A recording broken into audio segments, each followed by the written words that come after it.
In this video, I'm going to quickly show you how to install a vinyl die-cut decal on a shipping container.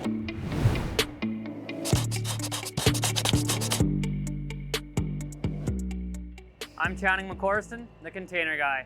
It's 0 degrees out right now, so we're going to use our tiger torch and just heat up the steel. Make sure that it's nice and warm for the vinyl decal's glue to adhere properly. You'll notice on frosty, frigid mornings that the steel, as you're heating it up, it'll almost get wet. And then as it gets to the right temperature, it'll dry off again. And now the steel is just nice and warm to touch. Don't go too hot, especially because this is painted. You could shrivel up the paint. So let's get it nice and just room temp, I guess, and then ready for your vinyl decal.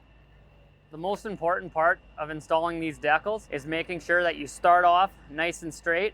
I like to start at the left end and work my way over. And what I do is I take some painter's tape and you install it on the edge of the decal,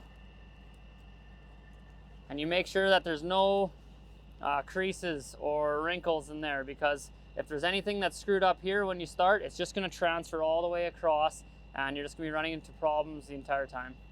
So usually we have larger decals where I like to top left align all of our stickers. I would usually start with this weld over here, and if you hold it up against that weld, you know that you're nice and plumb, so then you're going to also be level across. But here I want to get it over a bit more, so I might have to just kind of eyeball it, or you can measure down in a couple places from the top tubing, and then you know your sticker's nice and level. But truck driver is waiting on the other side of this can ready to go, so I got to go quickly. Just gonna measure it here. And then included with your stickers a lot of times, your vinyl decal contractor will provide you a squeegee. And then so to get these started, you just go to the back edge and start peeling the back layer away, and then flip that back over.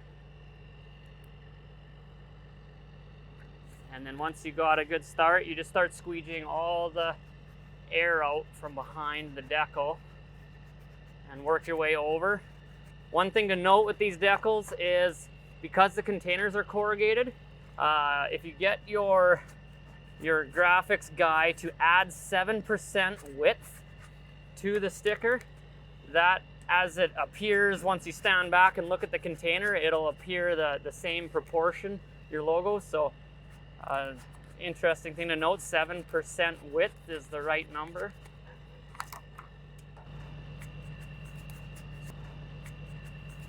And then so once you got it all on, you can kind of go back over it again and make sure you squeeze all the air out. Especially important in the inside corners. Water can get in behind the vinyl on these inside corners, it seems, as the vinyl expands and contracts.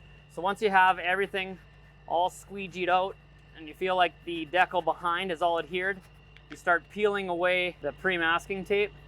We like to go from this side back because then it doesn't grab these little swooshes on our logo.